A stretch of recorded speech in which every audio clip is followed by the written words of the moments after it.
En este mismo sentido, pues voy a procurar ser más eh, práctico con ustedes y voy a ir incorporando algunos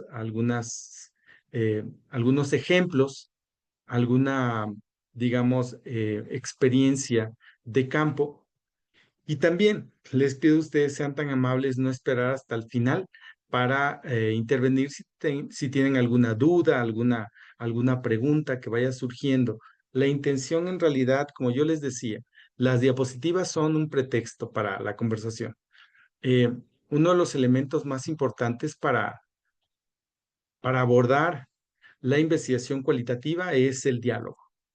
Y no solamente a través de la entrevista, es decir, el diálogo a través de la oralidad, sino el diálogo en ocasiones en la observación, cuando ustedes están observando algo, a alguien, a los actores, al espacio de investigación, también están dialogando con eso. Entonces, esto hace que ustedes siempre estén en constante transformación y estén, han de cuenta, como atravesados o tocados, pues, por los procesos. Pues si me permiten ustedes, voy a empezar la presentación. La reunión está programada de 5 a 7. Este, pero voy a procurar que nosotros no nos quedemos solamente. Les tengo que decir antes de esto, tan solo son 10 diapositivas. Entonces, ya les decía a ustedes, es como un pretexto. No quiero abrumarlos, pero sí me gustaría recuperáramos como lo más importante que ustedes tengan para seguir avanzando en esta especialización que les ofrece este diplomado y también en la práctica. En este sentido, ojalá que ustedes puedan conectar a partir de la charla, de la conversación, de la exposición que voy a ofrecer eh, en esta tarde a ustedes para que vayan pensando su proyecto, su problema, su investigación. O también para que ustedes vayan recordando qué es lo que ha ocurrido, cómo les ha ocurrido en las experiencias investigativas que tienen o que han tenido ustedes a lo largo de su trayectoria de vida. Eh, si me permiten, ya puedo empezar, doctor Olivia, Adelante, a puede presentar. compartir, sí, Muchas gracias. no hay problema. Muchas gracias. Ahora mismo voy a compartir pantalla, si me permiten ustedes. em, Ahora mismo lo estoy haciendo y em, aquí está. Ya lo ven ustedes. Voy a ponerlo como por acá. Ujú, ya está. Bien, esto es el diplomado en metodología en estudio de caso e investigación de la Universidad Autónoma de Guerrero. Este es el módulo 4, eh, el diseño del trabajo de campo en el estudio de caso, y yo lo he titulado de la abstracción teórica a la inmersión metodológica. Mi nombre es Fabián Alejandro Jerónimo Castillo y pues les doy la más cordial bienvenida. Esa es la hoja de ruta y el objetivo general que vamos a tener el día de hoy. El reto fundamental para el día de hoy es este. Que el reto es que ustedes, a partir de la calidad de un estudio de caso que han venido construyendo, estén valorando la particularidad y la pertinencia del mismo. Un estudio de caso per se es importante, es fundamental, porque su calidad, su rigurosidad, su cientificidad no va a residir en los datos cuantitativos, sino en los datos cualitativos, en la riqueza y pertinencia de estos datos que están contextualizados. La estrategia de campo, cómo nos vamos a acercar nosotros al campo, y ahorita vamos a definir qué es campo, es el cimiento de esta riqueza metodológica. En otras palabras, em, nosotros lo que debemos de empezar a pensar, o por lo menos en esta tarde les invito a ustedes a pensar, es a propósito de el estudio de caso como una particularidad de la investigación, pero también como una riqueza que ustedes van a construir, a explorar, a describir, a analizar eh, en su propia investigación. ¿A partir de qué? a partir de la metodología que ustedes estén implementando.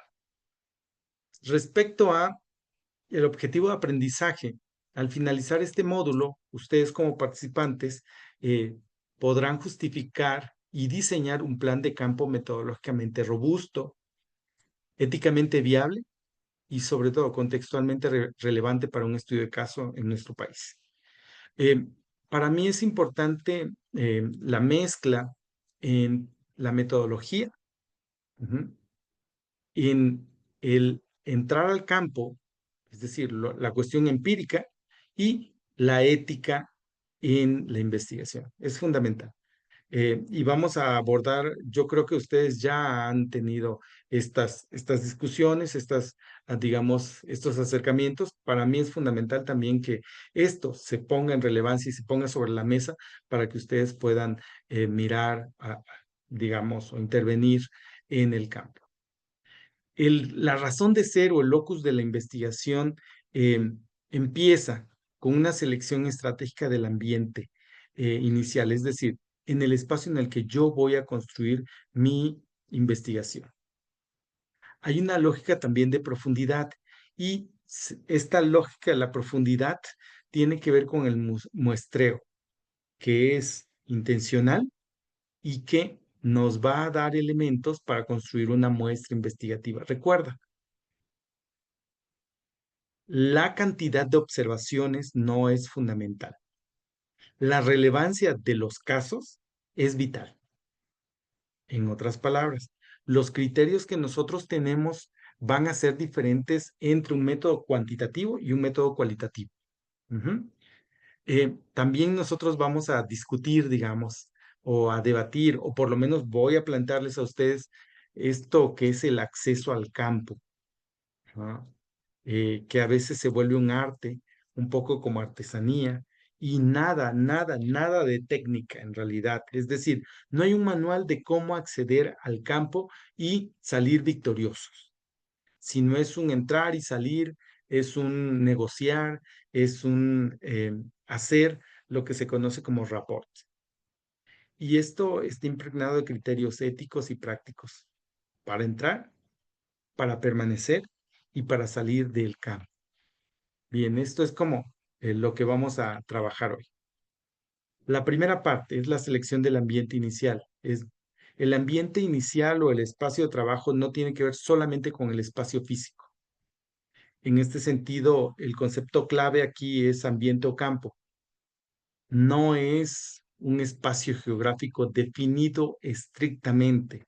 Por poner algo, ¿no? La colonia San Juan, entre la calle 23, la calle 25, al norte y al sur, la calle Robles y la calle Jacarandas al oriente poniente. Eso no es el ambiente o el campo, sino más bien es el conjunto de relaciones que se van a tejer, que se van a armonizar, las prácticas, los significados compartidos, las relaciones de poder, las narrativas que se tejen, las historias de vida que hay en este espacio para que tu fenómeno de estudio, tu problema de investigación exista.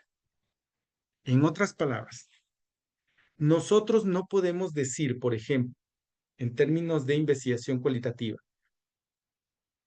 mi espacio de estudio es, por poner algo, Chilpancingo Guerrero. La colonia, no sé, estoy inventando un nombre evidentemente, la colonia artículo 123. ¿Por qué? La razón es porque ahí vivo, ¿no? No va de esa manera.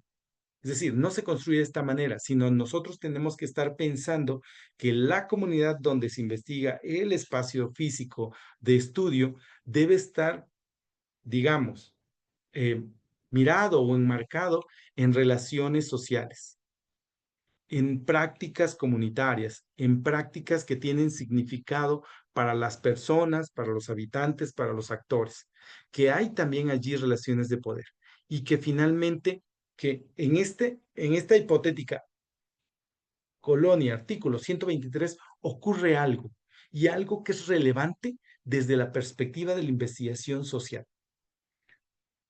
No es de ninguna manera esto de, ¿por qué escogiste la colonia artículo 123? Pues porque ahí vivo. Esta no es una respuesta. Tiene que ser la respuesta siempre construida metodológicamente a partir de lo que yo quiero observar. Si yo quiero observar, por ejemplo, jefas de familia, jefaturas de familia femeninas, ajá, procesos de movilidad social, por poner algo, ¿no? Organizaciones juveniles emergentes, ujú, em, eh, por poner otro asunto, ¿no? Podría ser trabajo doméstico no remunerado, etcétera. Entonces, esta es la razón en la cual nosotros nos vamos a estar, digamos, constriñendo. En este sentido, ¿cómo entrar al campo? En primer lugar, hay que definirlo y hay que pensar la siguiente pregunta, y es, en tanto la relevancia teórica, ¿dónde se manifiesta el fenómeno que yo estoy estudiando con mayor densidad conceptual?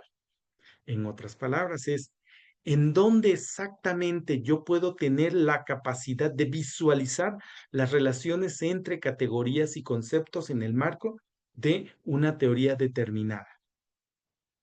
Al final de esta misma diapositiva hay un ejemplo que me gustaría proponerles a ustedes y que ustedes entonces me puedan compartir dos ejemplos o un ejemplo, perdón, cada uno en tres ocasiones diferentes para que empecemos a pensar cómo lo vamos a empezar a abordar el trabajo de campo. Después de la relevancia teórica, habría que preguntarnos a propósito de la pertinencia del fenómeno o fenoménica, ¿no? ¿Qué contexto ofrece la expresión más auténtica y compleja del caso que yo quiero investigar, que yo quiero describir, que yo quiero analizar? Para que finalmente nosotros podamos abordar la viabilidad y la factibilidad, es decir, preguntarnos si disponemos de recursos suficientes, tiempo, redes, seguridad también, ajá, entre otros, contactos, para una inmersión profunda en el campo. Esto me va a dar como resultado lo siguiente, o lo que yo quiero que tú más bien comprendas. Cuando hablamos de trabajo de campo, no estamos hablando que vamos a ir a la siembra, a la cosecha, por poner al campo. Puede ser, capaz que puede ser un edificio donde hay muchos departamentos, pero que en esos departamentos está ocurriendo algo importante para nosotros en el centro de la ciudad. Lo que yo quiero decirte entonces que hablar de trabajo de campo es referirse a relaciones sociales, relaciones que son susceptibles de ser analizadas para ser, ahora sí, problematizadas. Aquí está el ejemplo aplicado. Por poner un caso, ¿no?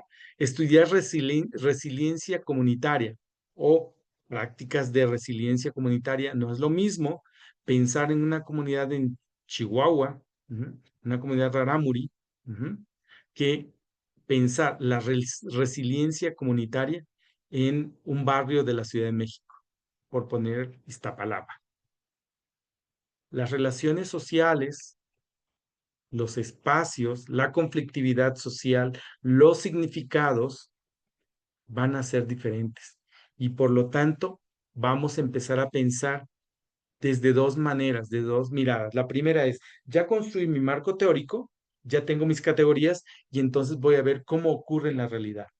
O, por otro lado, yo ya tengo un problema de investigación y entonces voy a estar pensando desde qué teoría se puede abordar con mayor facilidad.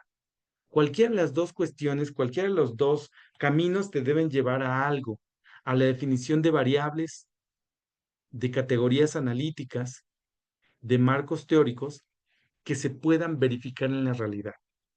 A diferencia de otros módulos donde se hace énfasis, y es que no es para menos, es muy importante que se haga énfasis en la teoría y cómo construir el problema teórico.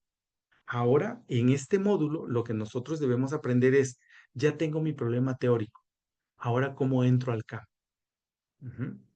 Aquí está, hasta aquí voy a quedarme en este momento y me gustaría escuchar dos participaciones a propósito de su categoría analítica y la comunidad o el espacio, ambiente o campo donde tú vas a intervenir.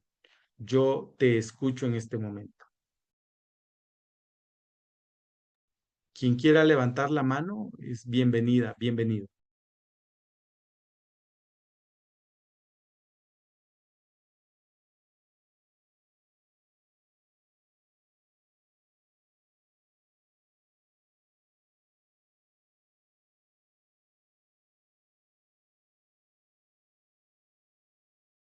Adelante, Christopher. Buena tarde. La actividad tiene que ver con nuestros temas de investigaciones, ¿verdad? Solo para confirmar. Ah, perfecto. Bueno, yo actualmente estoy estudiando un posgrado en la UAGRA, en la universidad.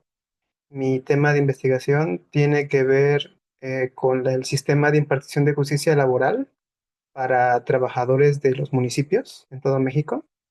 Y respecto de esta actividad que está proponiendo, mi intención o mi campo que estoy vislumbrando o tengo contemplado para trabajar es basarme precisamente en varias recomendaciones de la CNDH y de las comisiones estatales que precisamente hablan respecto de varios casos en toda la República en donde en estos asuntos laborales donde los trabajadores demandan a los municipios no logran obtener de manera pronta y existe una gran dilación y contumacia para que se cumplan sus laudos o sus sentencias.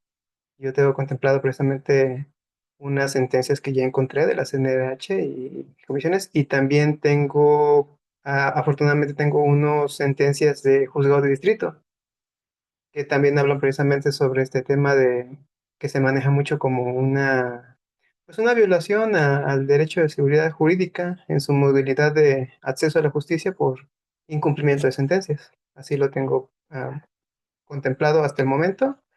Y precisamente, pues esto me da la oportunidad de hablar un poquito del sistema jurisdiccional y del sistema no jurisdiccional de protección de derechos humanos. Ahí sería, pues, el amparo, pues, la vía jurisdiccional y las quejas ante las CNDH y similares estatales, sería el no jurisdiccional. Y eso es lo que tengo hasta el momento. Sería Muy todo mi... bien, muy bien, Christopher. Ahora voy a hacer algunas preguntas para que empecemos a aclarar y empecemos a meternos al campo. Ajá.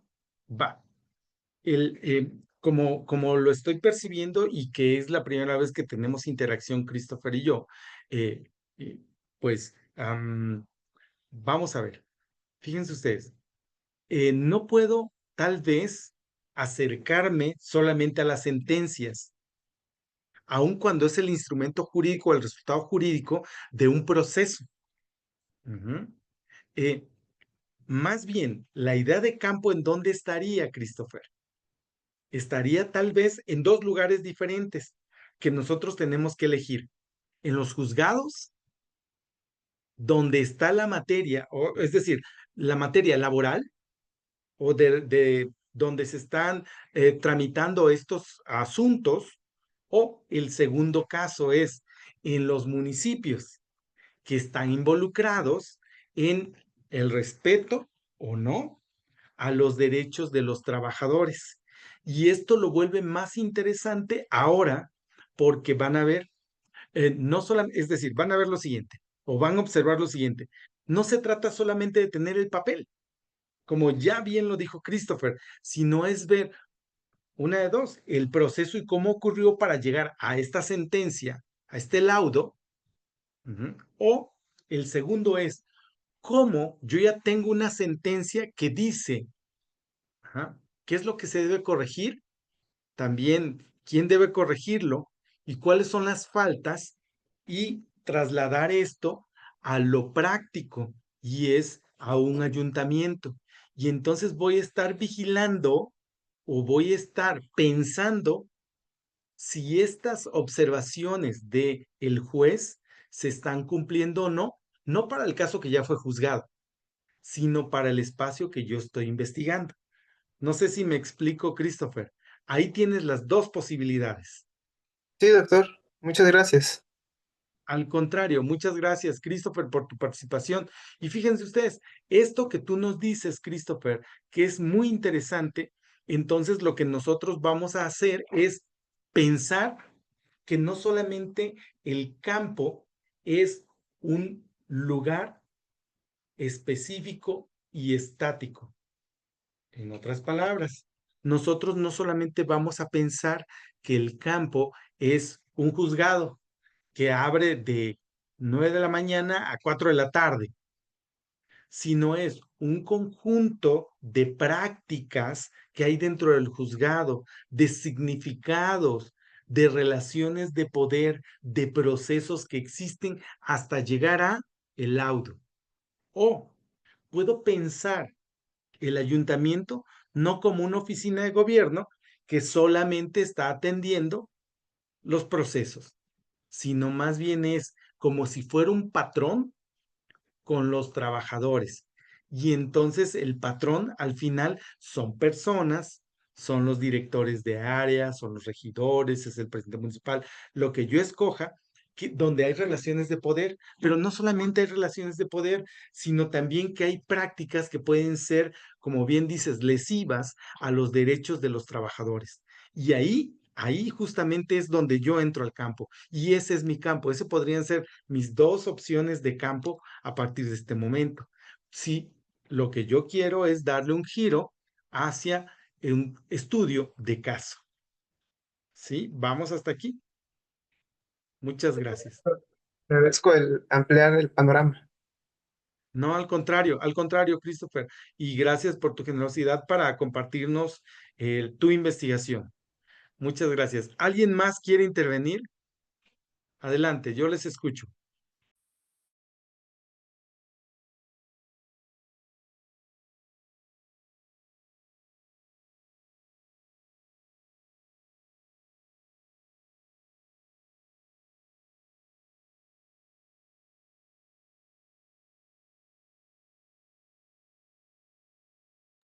Bien, de no ser así, continuamos entonces y recuerden ustedes, mm, la intención de estas reuniones es conversar y ver para dónde podríamos nosotros tentativamente orientar nuestro trabajo. No quiere decir, una de las ventajas del trabajo cualitativo y los estudios de caso es que los estudios de caso se construyen, digamos, como un espacio único que puede ser escalable y que puede ser observado desde una mirada o de otras diferentes miradas, tal como Christopher lo está mirando o lo está observando en este momento, como lo ha planteado desde la materia jurídica, que es su área de especialización y yo asumo que es su maestría en Derecho. Muchas gracias. Continuamos. Hay elementos fundamentales que nosotros debemos nosotros debemos de estar pensando, de estar reflexionando, y es principalmente, chicos o colegas, chicas, estudiantes todos, eh, ¿cómo es que nosotros vamos a tener nuestra muestra en el campo? Ujú. Hay un principio fundamental. Nosotros, en un estudio de caso, no vamos a buscar una muestra para población finita o infinita. En otras palabras, nosotros no vamos a buscar la representatividad estadística cuando estemos pensando en nuestros actores, en nuestro muestreo, en nuestra intención de abordar en el campo.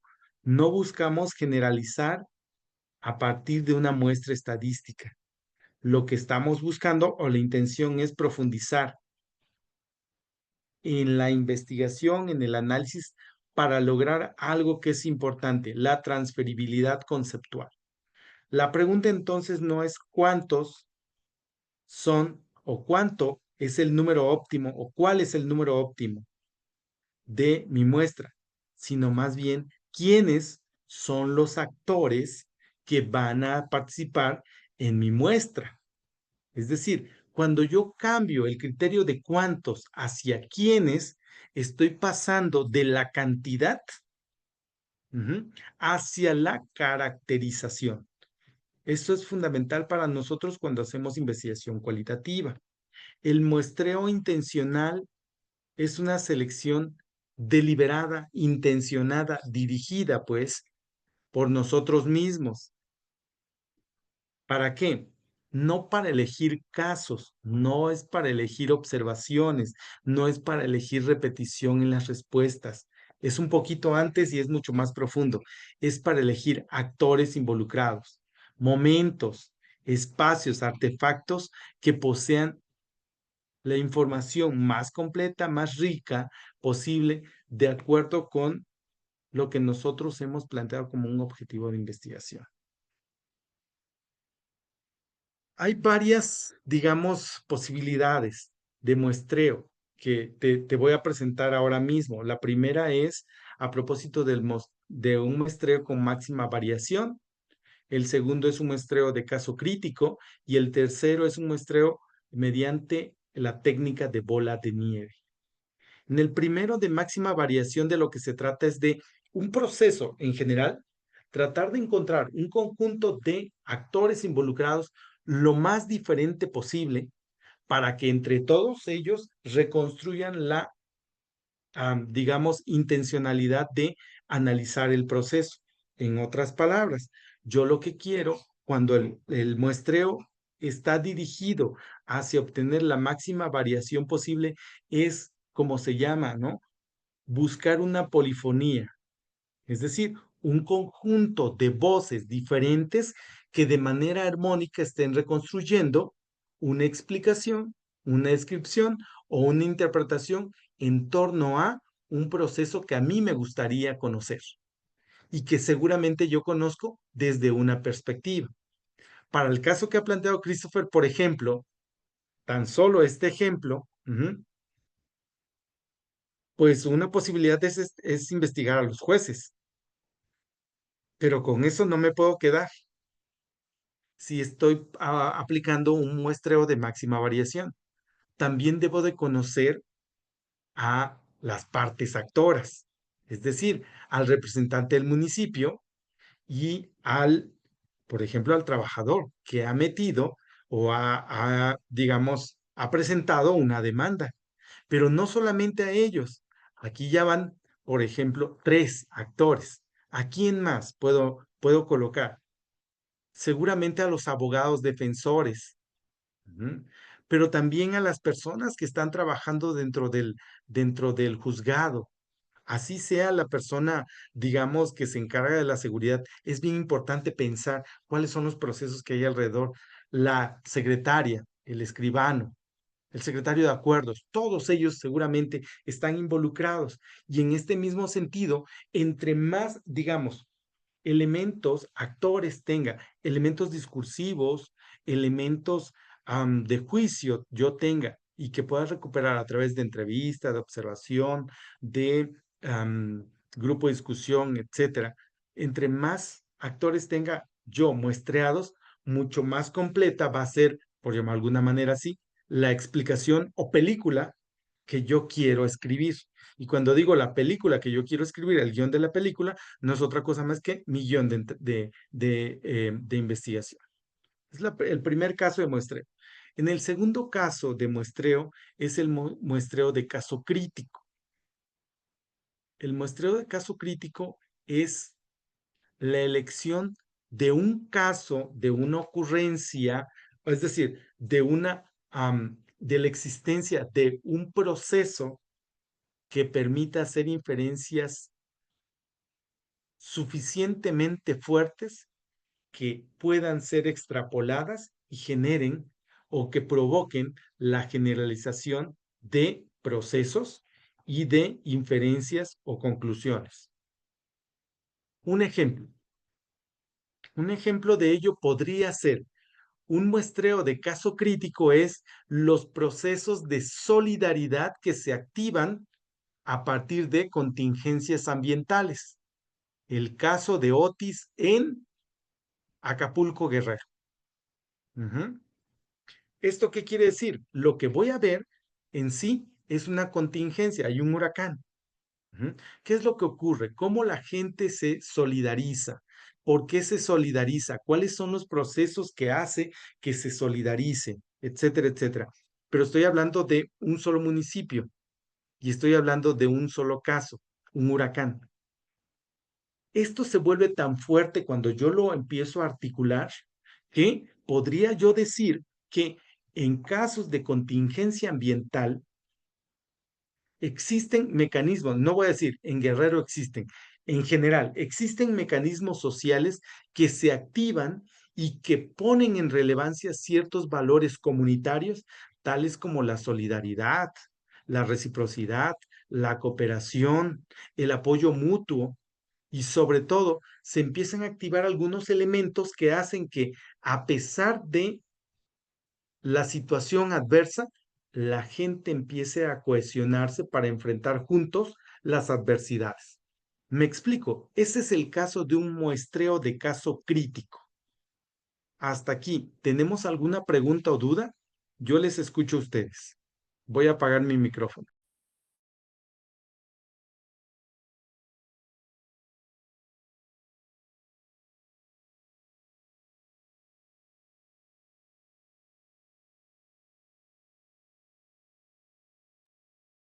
Doctor, una pregunta. Digo, aprovechando que está tocando un poquito el tema de mi caso. Yo estoy dependiendo un poquito, muy, bueno, más bien mucho, de este tema de las sentencias de la CNDH y de algunos juzgados, porque he logrado obtener versiones públicas, donde pues está el acceso de todos, pues. Pero en materia laboral de los ayuntamientos, muchos tribunales no tienen ni siquiera una plataforma digital donde puedan subir sus sentencias. Eso me hace un poco más difícil obtener esa información porque también el acceso a esos tipos de expedientes, aunque sí lo tengo contemplado, es un poco más complicado porque ya al no tener versiones públicas, difícilmente te dan acceso como para que puedas conocer también a las partes, inclusive. ¿Qué me pudiera recomendar ahí también como un posible acercamiento para poder, pues ahora sí que acercarme a estos grupos que usted mismo me hace el comentario que sería buena idea acercarme? Sí. Bien, así de bote pronto, vamos a analizar un poquito más adelante, pero de bote pronto, ya que es una pregunta directa, Christopher, yo creo que lo que yo te propondría más bien es que tú vieras cuáles son los elementos en los cuales o las faltas en las cuales se incurren, ujú, para que un trabajador demande a un ayuntamiento y cuáles son los resolutivos en torno a, digamos, la sentencia. ¿De qué se trata, digamos? Y entonces, si yo tengo acceso a un ayuntamiento, empiezo a dar seguimiento a estos elementos que parecen ser conflictivos y que hacen que un trabajador, no de ese ayuntamiento, sino de cualquier ayuntamiento, puedan, ajá, pueda establecer o fincar una demanda o meter una demanda. No importa que sea a ese o a cualquier otro ayuntamiento. El, fíjate, algo, lo que tú estás planteando es muy interesante, porque en ocasiones hay otro tipo, también, igual que lo que tú planteas, hay otro tipo de investigaciones que por su propia naturaleza son muy difíciles en cuanto a acceso.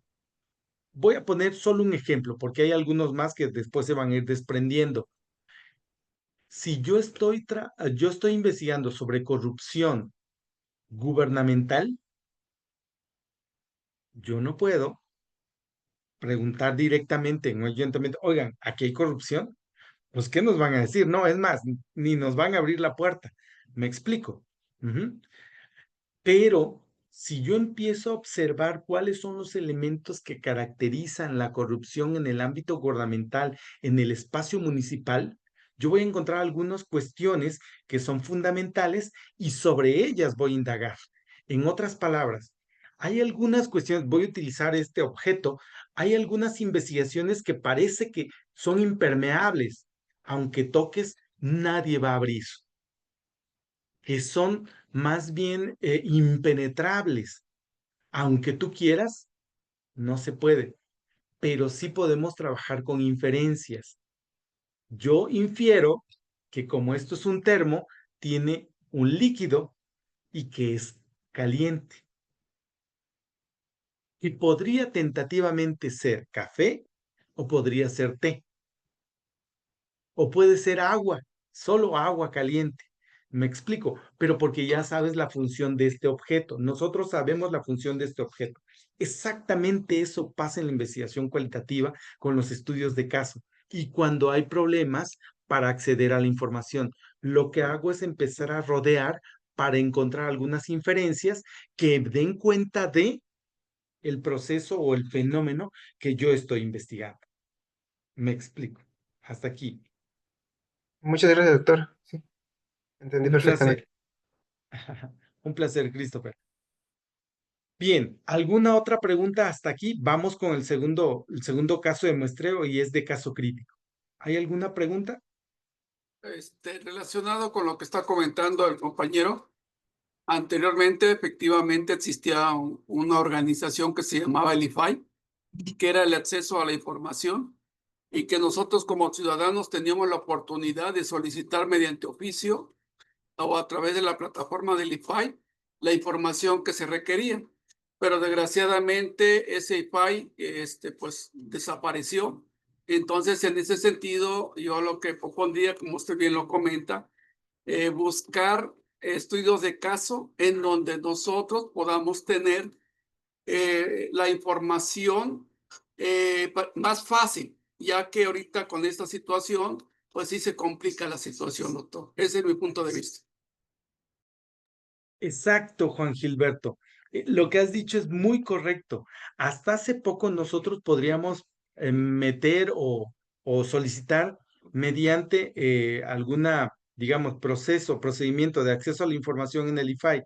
Tal vez, y en todos los órganos públicos hay una oficina de transparencia y acceso a la información.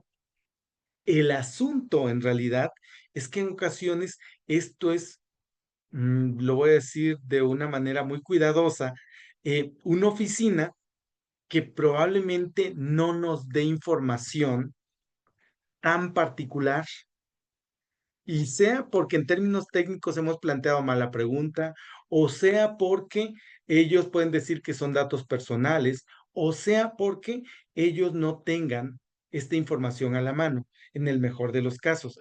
Y no obstante, como dice Juan Gilberto, de manera atinada, pueden existir algunos otros procesos, digamos, deductivos que me den, que me otorguen la posibilidad de reconstruir los casos no a partir del municipio, por poner algo, de Tecpan en Guerrero, ¿no? Tal vez no, pero sí de un tipo de municipios. Y ahí viene algo bien importante, la caracterización y la construcción de mi campo. ¿Qué quiere decir esto?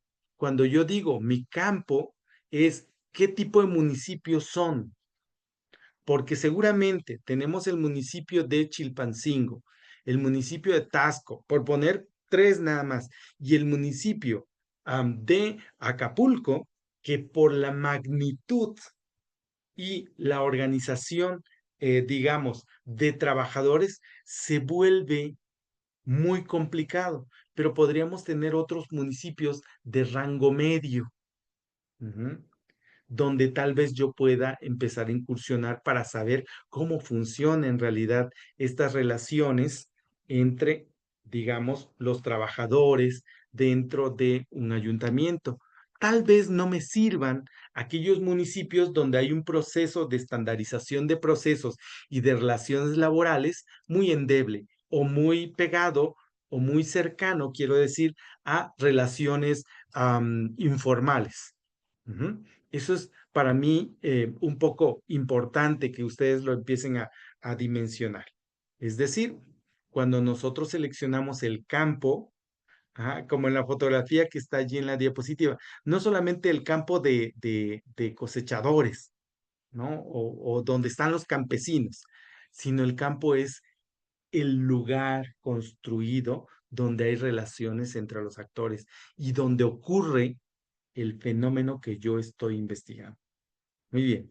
Voy a la segunda posibilidad de muestra, de muestreo, perdón, y es el muestreo con la técnica de bola de nieve. Este muestreo es muy importante y se utiliza casi siempre cuando hay contextos o procesos, espacios donde es muy difícil acceder, donde probablemente haya poblaciones ocultas, procesos que también son no visibles o no son, digamos, lo voy a decir así, no son procesos eh, fácilmente detectables. Y aquí es como aventar una madeja de hilo y empezar a jalar. Y hasta que tenemos nosotros nuestro primer informante clave. Y esta es la idea de bola de nieve. Este informante clave avienta la madeja a alguien que ya conoce y la toma. Y nosotros vamos detrás de la madeja. Y después de otro y de otro y de otro. Esto, esto es la técnica de bola de nieve. Mi conocido, ajá, que me recomendó a mí y yo que reconozco, perdón, y yo que recomiendo a otro conocido. Hay algo que es importante aquí, que es necesario comentar. Se requiere una gestión activa de nosotros, de nosotras como investigadoras, como investigadores, para evitar esta homogeneidad en el muestreo. ¿A qué voy? Los que tienen un poco más de edad, seguramente que van a comprender cuando hablo de Facebook y nuestros amigos en Facebook. Casi siempre elegimos a nuestros amigos en Facebook porque publican algo que nos es grato o por lo menos que no es nos es o nos parece neutral. Casi siempre le damos vacaciones de 30 días o dejamos de seguir a aquellos amigos que aunque digamos de manera cotidiana lo podamos saludar, pero cuyas ideas, publicaciones o contenido no nos gusta. Ujú. Y ocurre algo. ¿Quiénes son los amigos con los que más interactúo? Los amigos con los que yo tengo afinidad en cuanto a valores y publicaciones. Por ejemplo, si yo me encanta comer, ¿no? Ujú. Y entonces siempre ando publicando que les recomiendo que vayan ustedes a comer el mejor pozole en Puebla, el mejor pozole guerrerense en Puebla, y está en tal lado, y vayan ustedes, ¿no? Y después me encuentro antojitos de Tixtla en otro lado, y así me voy, ¿no? Es muy claro que a quienes les guste comer van a estar haciendo, digamos, conexión conmigo y mis amigos van a ser como mis amigos de las comidas, digamos. El asunto es que si a mí me entrevistan, ¿a quién creen que voy a recomendar? A aquellos amigos con los que yo tengo más interacción, afinidad o cercanía. Este es un problema con el muestreo bola de nieve, que podría darnos solamente una mirada sobre lo que yo estoy investigando, no la diversidad. Por eso es importante que tú tengas una, digamos, siempre una atención especial para evitar la homogeneidad en las respuestas, en las reacciones, en lo que nos están respondiendo las personas. Es fundamental. Ujú. Vamos hasta aquí. ¿Alguna pregunta o duda?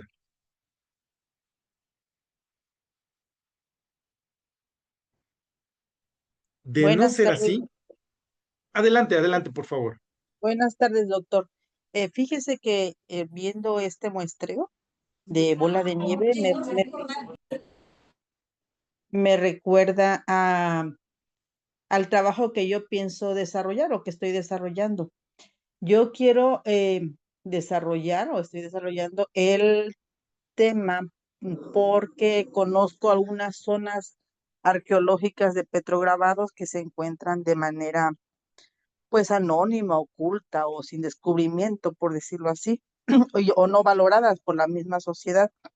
Entonces, esto del muestreo de bola de nieve, pues me ha llevado a eso precisamente. Ahorita que está usted narrando, me voy identificando porque sí, inicié, por ejemplo, con una persona que me dijo, allá en tal lugar, en tal predio, hay unas piedras es así petrograbados. Entonces tuve que ir, primero hablé con el comisario, el comisario me dijo quién era el dueño de la propiedad Luego el dueño de esa propiedad me dijo que había otra propiedad más adelante y fue como, es como he ido encontrando varios lugares que tienen petrograbados en la Costa Chica.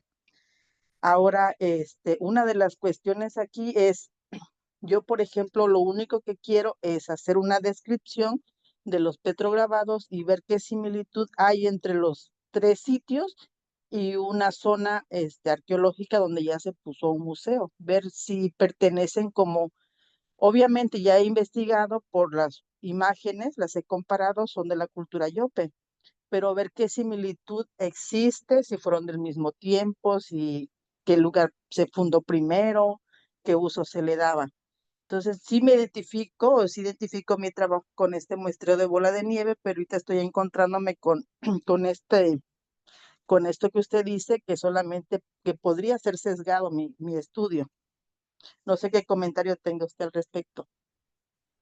Sí, Fabiola, qué gusto escucharte y qué interesante porque parecería, ¿verdad?, que esto está oculto. Quiero decir que hay pocos estudios y que parece que esto, como está oculto, aparentemente puede que no exista. Sin embargo, tú has dado con una beta fundamental, valiosa, me parece, para los estudios arqueológicos y en cuanto a petroglifos. Mm, Algo que es bien importante, si mal no estoy, en la siguiente diapositiva hay recomendaciones justo para esto. Para evitar el sesgo en el muestreo de bola de nieve, hay algunos elementos que nosotros vamos a empezar a identificar y que después cuando tú construyas, digamos, tu trabajo de campo, tendrías que estar observando. ¿Y qué es? Actores que estén en torno a lo que aparentemente te ha provocado la bola de nieve. Como tú dijiste, ¿no? Una persona que te refiere a otra persona que conoce dónde hay petrograbados y que te refiere a otra persona que conoce también y que está dentro de la misma red y que tal y tal. Sí, pero también hay otros elementos que tal vez nosotros vamos a empezar, otros actores, quiero decir, involucrados, que nosotros tenemos que mapear y vas a ver la pregunta. La pregunta que te voy a plantear es la siguiente. ¿A qué se debe que no sean tan conocidos estos petrograbados? Hay varias posibilidades y puede ser, la primera es que si se dan a conocer, van a ser eh, presa de la rapiña. Si se dan a conocer, podrían deteriorarse rápidamente. Si se dan a conocer, es decir, para proteger, pero por el otro lado no. Podría ser alguien que diga, no hay que darlo a conocer. ¿Por qué? Porque esto solamente me pertenece a mí y a mi familia, porque está en mi predio, está en mi rancho. ¿Me explico? Y entonces ya no es solamente cuando existe, sino también es cuando se está negando la existencia de aquello que sabemos que puede existir. Adelante, Fabiola, por favor. Justamente esa es la razón por la cual pues se han mantenido en anonimato. Una de las cosas que me dijo el primer señor que fui a platicar con él, me dice, no, porque las personas, mis hijos y mis nietos dicen que si viene, dice el gobierno, me va a quitar mis tierras. Y otra de las cuestiones es la población, por ejemplo, sí sabe de la existencia, pero no le atribuyen a una cultura. Entonces consideran ellos que no tiene un valor, que solamente fueron hechos por pues, algún antepasado, pero pues no con la importancia precisamente por el desconocimiento. Entonces sí toca en el punto, doctor, lo que usted está comentando, justamente con mi trabajo.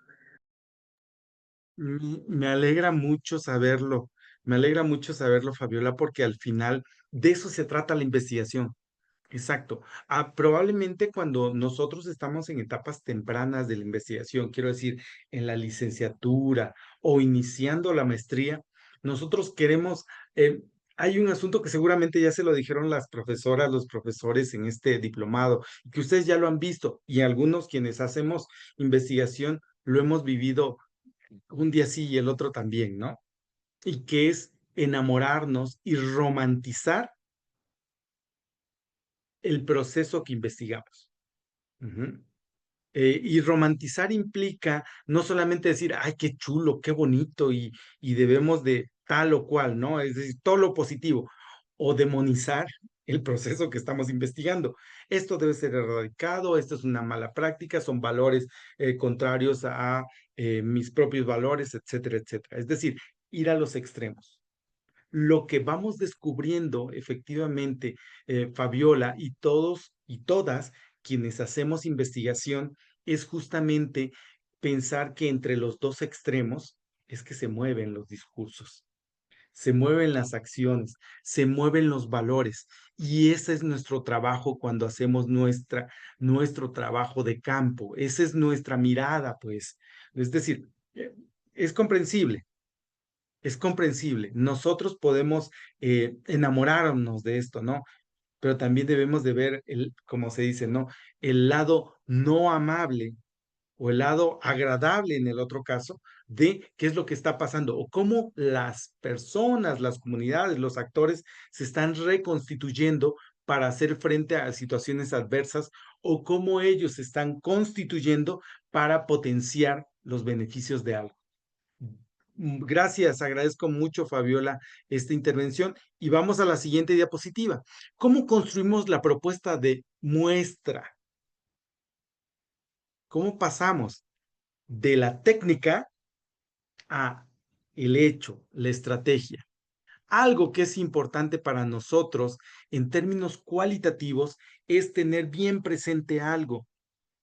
El tamaño de la muestra no es un dato duro, no es un dato estable, no es un dato estático, no es fijo. El tamaño de la muestra va a ser mayor o menor, no hay número. Entonces, ¿cómo sabemos? ¿No? Una de las preguntas malvadas que el profe hace cuando hay datos, cuando hay investigación cualitativa es, ¿y cuántas entrevistas vas a hacer? Y entonces el estudiante todo candoroso dice, pues pienso hacer 20 o 30. Pues ya sabes, ¿no? Que es mentira. Ajá, y que no tiene ni idea. O con 4 está bien, dice, ¿no? Ujú. No es el número. El profe malvado te está preguntando algo que no tiene ese tipo de respuesta. En términos cualitativos, la muestra y el tamaño de la muestra se define por un criterio importante, que es la saturación teórica. En otras palabras, cuando yo sé, por ejemplo, que si hago entrevistas, yo ya sé qué me va a contestar la siguiente persona. Y efectivamente, si me contesta eso, es que mi muestra ya está completita. Ante una misma pregunta, yo ya sé qué me va a responder. O si yo estoy haciendo observación participante, yo sé cómo van a reaccionar los actores ante tales estímulos. Ujú. Si yo hago, por ejemplo, yo estoy haciendo grupos de discusión, yo ya sé por dónde va a devenir o para dónde va a ir la discusión. Ya es suficiente con grupos de discusión, por poner algo. En otras palabras, el punto de saturación es aquel punto en el cual yo ya puedo, como investigadora o como investigador, predecir lo que van a decir o cómo van a actuar los informantes claves. Como dice la diapositiva, es el punto en el cual la nueva información ya no aporta nada, nada nuevo a la comprensión o a las propias categorías analíticas. En realidad, para determinar el tamaño de la muestra en la investigación cualitativa, nosotros siempre proponemos un rango inicial que sea flexible, es decir, un número determinado de entrevistas, aproximadamente 3, 4, tal vez 8. Es un número, pero que puede aumentar o disminuir en función de la riqueza, las voces que yo estoy recuperando. Esto se va a ir ajustando durante el propio trabajo de campo según la profundidad con que yo quiera alcanzar mis propias metas, metodologías, mis propias categorías analíticas. Ujú. La matriz de muestreo es una herramienta esencial, es el documentito, la tablita que está aquí abajo. Y que, recuerda, yo terminando, voy a compartirte a través de la doctora Oli la presentación, ¿eh? No te preocupes, yo la voy a dejar para que tú dispongas de ella. La matriz de muestreo es una herramienta importante. ¿Por qué? Porque me va a servir para planificar. Un gusto, Fabiola. Para garantizar también que estoy ampliando al máximo el espectro de interesados e involucrados, actores fundamentales. Esta matriz tiene 4 columnas. La primera es el perfil del actor o de la actriz involucrada o que se va a investigar, el papel que tiene en el proceso investigado, la perspectiva o la posición que tiene y cómo me voy a acercar a ella, a este actor o a esta actriz, es decir, la técnica que yo voy a utilizar. Mira, aquí hay tan solo 4 ejemplos. Para el perfil de un líder comunitario, por ejemplo, para Fabiola, un líder o un representante ejidal es el que toma decisiones en el espacio geográfico más allá de su propio predio, ¿no? Pero la perspectiva que tiene él, o por qué es importante, es que tiene una visión de conjunto y además es una visión política. Ajá. ¿Cuál es? Pues principalmente un contacto institucional, porque yo sé que de primera él lo que me va a decir es, mire usted aquí en este colectivo o en esta ranchería o en esta congregación, nosotros estamos trabajando de esta manera, tal, tal, tal. Pero tenemos que ir a acercamiento tras acercamiento tras acercamiento para quitar esta primera capa institucional y empezar a indagar sobre otros elementos. Es decir, no todo el día ni 24 horas es comisario ejidal la persona que vamos a entrevistar. Entonces, eso es lo interesante también. Hay otros, por ejemplo, un joven participante. Se me ocurre un joven participante, ¿no? ¿Cuál es su papel en el fenómeno? Pues es receptor o puede ser un agente de cambio. ¿Desde qué perspectiva o qué es lo que está aportando? Pues la experiencia en tiempo real, también la innovación, la posibilidad de mirar con otros ojos que no son los institucionales. ¿Y cómo llego a él? Mediante el muestreo de bola de nieve. Ajá. Hay otro, y esto se casa mucho con lo que Christopher ha planteado ya en sus primeras intervenciones y que también Fabiola tiene, ¿no? Es decir, ¿quiénes son los antagonistas? ¿Quiénes son los opositores a esta investigación? ¿Y qué es lo que van a decir ellos? Pues mira, ellos lo que van a decir es lo que otros no dicen. Es la visión crítica, es decir, ¿dónde están los desafíos? ¿Dónde están las fallas? ¿Qué no se ha hecho? ¿Qué se dijo que se haría y no se hizo nunca? ¿Por qué no funcionan las cosas, etcétera? ¿Y cómo llego a ellos? A través de los otros informantes, que pueden ser también obtenidos mediante bola de nieve y decir, mire, yo ya sé que el otro está a favor de la preservación, por poner algo, ¿no? De los grabados en piedra, pero habrá alguien que diga, no, vamos a publicitarlos y eso a lo mejor nos trae más trabajo a la comunidad. Sí, tal vez es don Pedro el que vive allá. Ah, pues yo voy a visitar a don Pedro, porque parece que todos están de acuerdo en no decir algo. Pero hay alguien que dice, no, vamos a publicitarlo. Esto puede ser hasta un pueblo con más turismo, ¿no? Lo que implique esto. Es decir, nosotros siempre, cuando nos acercamos en el campo, tenemos juicios previos. Estos juicios previos no debemos de eliminarlos, es imposible. Si nosotros somos quienes somos y somos investigadoras, somos investigadores, lo que debemos hacer es estar consciente de estos juicios previos. ¿Y qué quiere decir esto? Estar consciente quiere decir no dejarme llevar por mis prejuicios a partir de lo que digan, de lo que yo vea, sino tratar de ser más bien como una caja concentradora de las experiencias vividas por otros, de los relatos, de las manifestaciones hechas, de los recuerdos que me están depositando, que me están confiando, sin juzgar.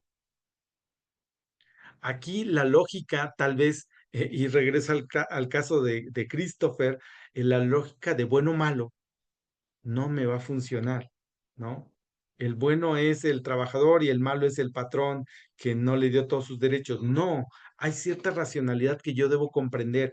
¿Por qué no lo hizo? ¿Y por qué el otro está defendiendo? Y va más allá de lo institucional. de lo jurídico. Tiene que ver con ciertos valores y cómo se toman decisiones políticas también. Ujú. Finalmente, otro de los actores mínimos que nosotros debemos considerar como investigadoras, como investigadores, ajá, es los actores externos. Y Juan Gilberto nos ha dicho, ¿no? El gobierno es uno de los actores externos en algunos procesos sociales. Ujú. Y eso es muy interesante. También puede decirnos organismos públicos autónomos, descentralizados como el IFAI. Ajá. Y ellos son los que van a mirar desde afuera el proceso y nos van a explicar también desde su propia racionalidad cómo está transcurriendo a través del tiempo este proceso.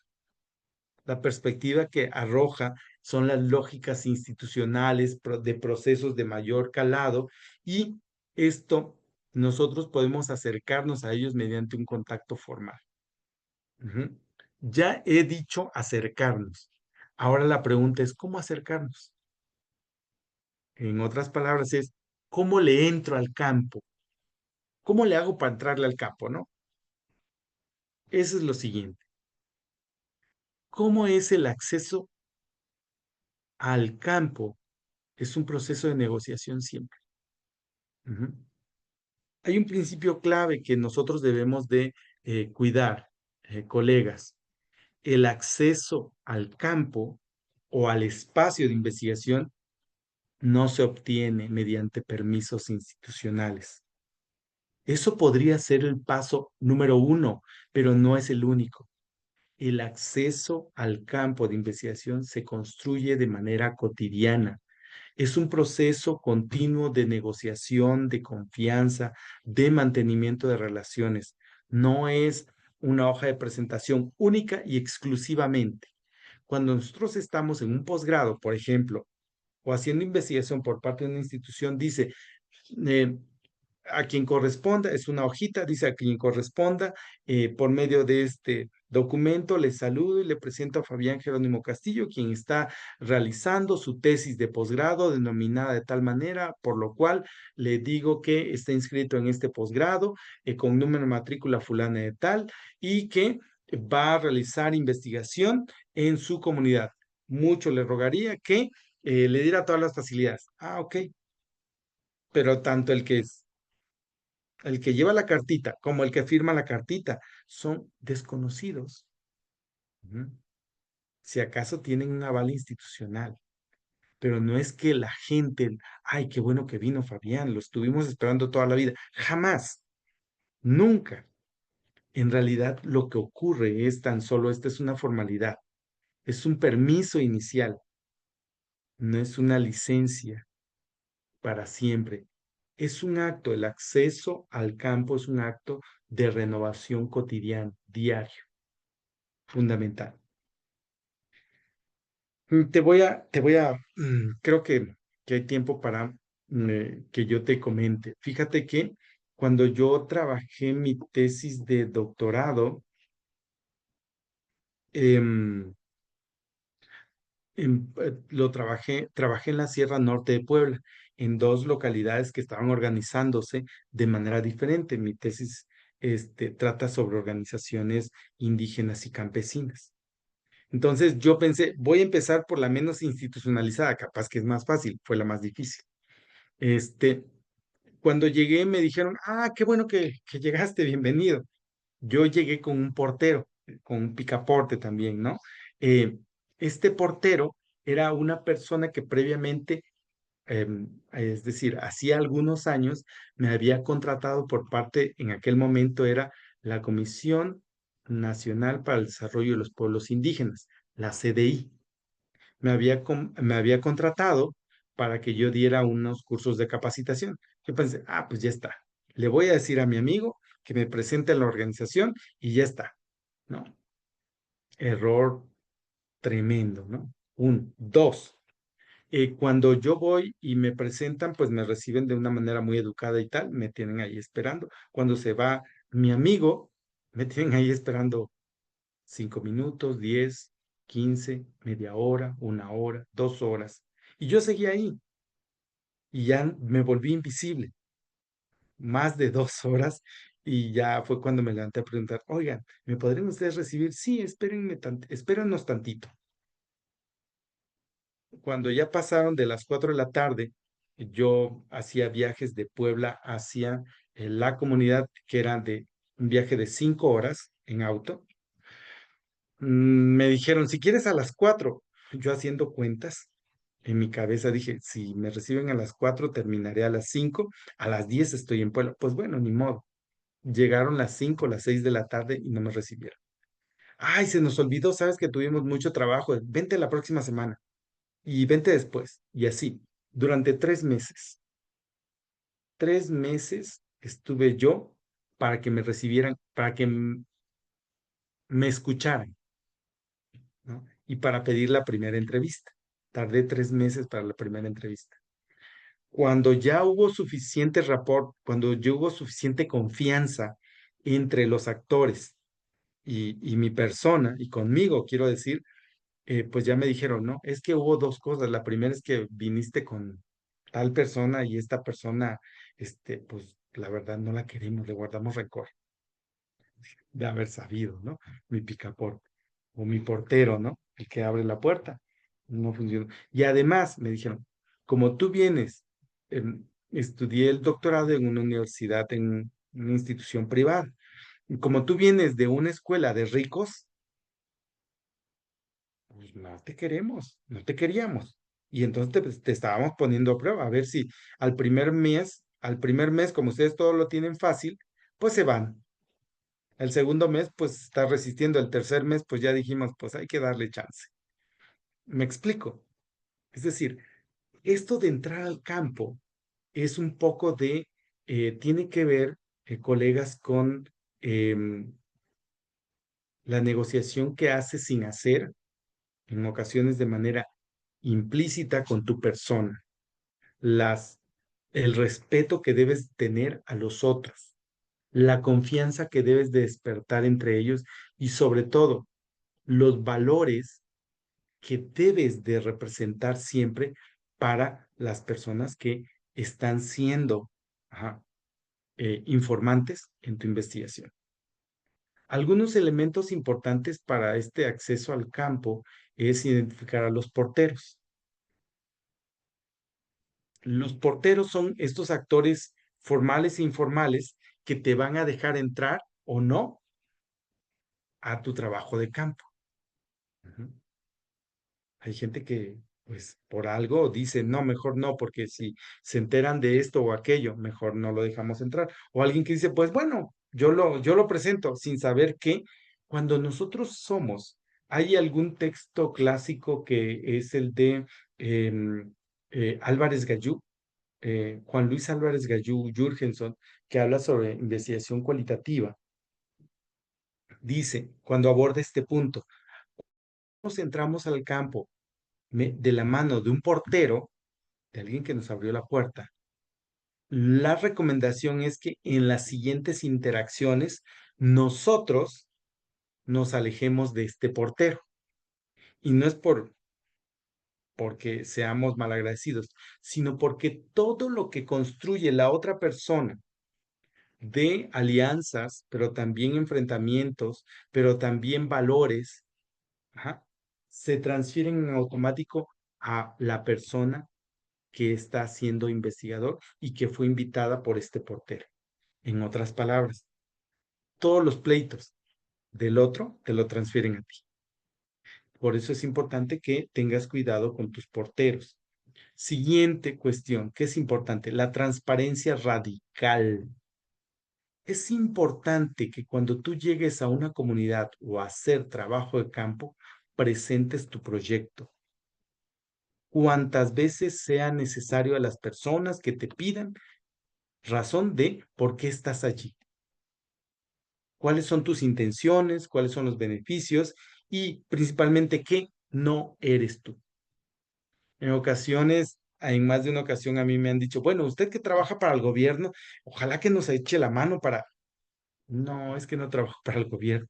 Yo soy profesor en una universidad. Es pública, pero yo no trabajo en el gobierno, ¿no? Me explico, es decir, no pueden pensar que su intervención, la intervención de los digamos, participantes, va a estar reportándose como un beneficio pecuniario o en términos, digamos, de especie, tan solo por intervenir. Último elemento que es importante, la construcción del rapport. El rapport es esta empatía, es esta chispa, es este pegamento que va a sostenernos durante toda la relación investigativa, durante todo ese tiempo que nosotros estemos en el campo. ¿Cómo construimos rapport? ¿Cómo hacemos para que las personas quieran colaborar con nosotros? Ahí están los 3 principios importantes. Nuestra posición siempre va a ser de aprendiz. En otras palabras, no importa que tú vayas a hacer tu tesis doctoral, o que tú seas doctor, o que tengas licenciatura y estés en maestría, tú no les vas a enseñar algo, tú vas a aprender de ellos, de su experiencia, de su forma de comprender los procesos, de su trayectoria de vida. Si nosotros nos comportamos de manera contraria a la humildad de aprendizaje o epistemológica, en realidad lo que vamos a causar es rechazo. Ujú. Hay otros elementos importantes. Otro de los elementos importantes es la escucha activa. A veces ocurre, y esto es como una recomendación fundamental, cuando nosotros vamos al campo, lo primero que debemos hacer es observación no participante. Es decir, llenarnos la vista y el oído de lo que está ocurriendo. Porque de lo contrario, si nosotros vamos a la primera y alguien está conversando con nosotros y, como decimos coloquialmente, se nos van los ojos por algún lado o dejamos de escuchar porque hay algún ruido nuevo para nosotros, estamos cancelando la escucha activa. La escucha activa no solamente se aplica en la entrevista o en la técnica de la entrevista, sino también en todos los procesos en los cuales estamos involucrados en el campo, aun cuando haya observación no participante. Por eso te decía al inicio, estamos dialogando con el espacio siempre. Estamos dialogando con los actores aun cuando no conversemos. Es decir, ellos te están observando y tú les estás observando. Tú, aunque no bailes en una fiesta, estás mirando la celebración, estás mirando la celebración y el motivo de la fiesta. Ajá. Casi siempre ocurre, y esto ya está escrito y más que escrito, ¿no? Si nosotros somos economistas y vemos las fiestas patronales o las fiestas religiosas, decimos que ese es un dispendio eh, excesivo, ¿no? La gente gasta mucho dinero en cohetes que al final se queman, en bailes que al final acaban, en música que al final termina, en comida que al final pues ya se reparte y no se queda con nada la gente. ¿Ya viste? Es como una lógica muy rara. Estoy pensando y diciendo desde mi posición como economista. Ujú. Pero nosotros, independientemente si somos administradores, si somos abogados, si somos politólogos, etcétera, debemos de tener una mirada antropológica. Comprender que la fiesta no es el gasto de dinero. La fiesta es la inversión social para tener nuevas relaciones de reciprocidad en la propia comunidad. La fiesta es un momento fundamental para llegar a acuerdos. No por nada la gente se saluda y se abraza en las fiestas. Para calmar las heridas de la conflictividad social. La fiesta es un momento para hacer alianzas. Es un momento para entender de estatus y prestigio familiar o de los actores. La fiesta es el momento fundamental o es la cúspide de la interacción social. Ujú. Parece que es lo mismo, la misma fiesta, pero lo estamos interpretando de otra manera. Igualito, yo sé, y te vuelvo a repetir, yo sé y todos sabemos que tenemos juicios previos en nuestra formación. Hay que entender nuestros prejuicios para llegar al campo. No para aplicarlos, sino para decir, hey, aquí ya me estoy dejando llevar, ¿no? Por esto o aquello. Ujú. La escucha activa y la observación activa es la muestra de nosotras como investigadoras, de nosotros como investigadores, la muestra de un interés genuino, verdadero, ujú, que no está mediado por la grabadora, por nuestro dispositivo, por las fotos que tomamos. No, no, no. La escucha activa implica que me interesa como investigadora, como investigador, lo que está ocurriendo, lo que me están contando, lo que yo estoy viendo, lo que yo estoy escuchando. Y a partir de esto, actuar, ahora sí, con algo que eh, los autores clásicos de cualitativos llaman eh, ingenuidad informada. Es decir, yo sé lo que voy a ir a ver, pero tengo que preguntar en torno a ello para que los actores me den cuenta o den cuenta de lo que yo estoy observando. Porque yo, cuando voy al campo, voy a llegar informado. Ujú. En otras palabras, voy a poner, es la danza del tecuán, por poner algo, ¿no? La danza del tecuán. Y yo ya sé lo que representa el tecuán y por qué es importante el tecuán. Y cuáles son, digamos, los pasos básicos para bailar el tecuán. Y sé también todo lo que hay en torno a la construcción a la danza del tecuán. Pero yo debo de ser suficientemente hábil como para preguntar, oiga, ¿y por qué está vestido de amarillo con manchas? ¿Verdad que parece? Ya te van a decir, pues claro, es un tecuán. ¿Y por qué se llama tecuán? Me explico. Empezamos por lo básico, sin detenernos ahí. Y cada vez profundizamos más y más y más y más. ¿Para qué es esto? Esto es un elemento que es en cierto momento triangulación en la investigación. Es lo que en los libros se dice, lo que yo recojo y aprendo y lo que los otros me están diciendo y cómo lo están vivenciando. Es desde la teoría hacia la praxis, hacia la investigación, perdón, y de la investigación hacia lo vivido o la praxis, y que regresa después a la teoría. ¿Cómo regresa a la teoría? Pues en mi informe, en mi reporte de investigación. Ajá. Bien. El tercer elemento que es importante también es este principio de reciprocidad. Eh, y ya nos estamos acercando nosotros a la ética en la investigación cualitativa.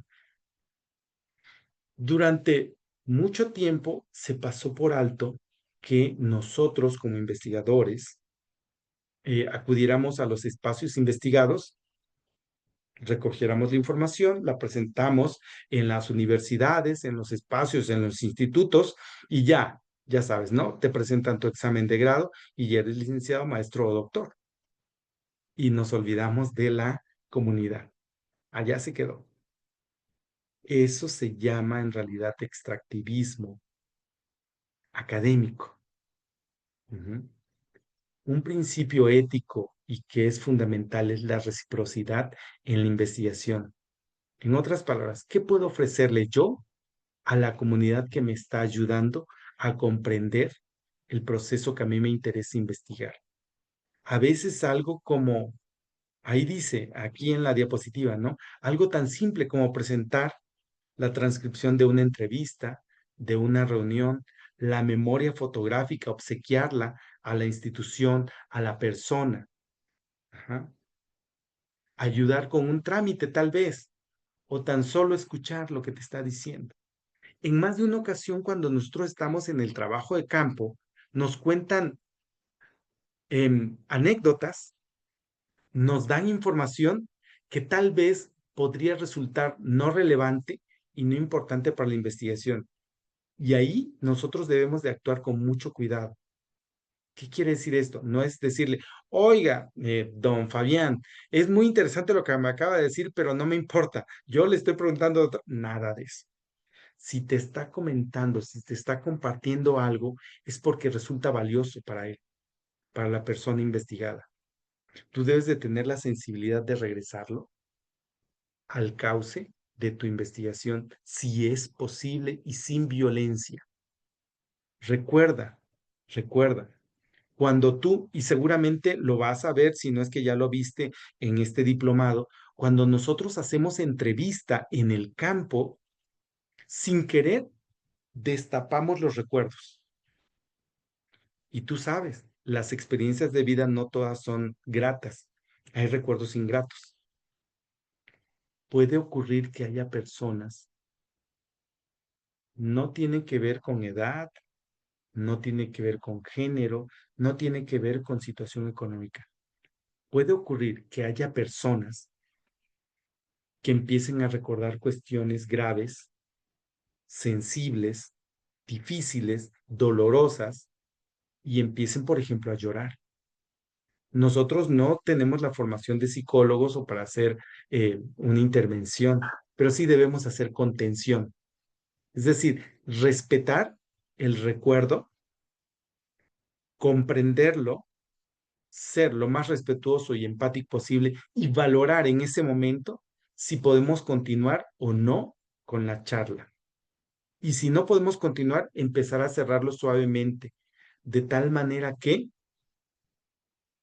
nosotros no dejemos abierta, tan expuesta, digamos, y estoy hablando en términos coloquiales, una herida o un recuerdo, sino debemos ser muy cuidadosas, muy cuidadosos, porque al final son sensibilidades las que se están tratando. La labor de contención y de respeto es fundamental para que nosotros construyamos también rapport en la investigación de campo. ¿Alguna pregunta o duda hasta aquí, colegas?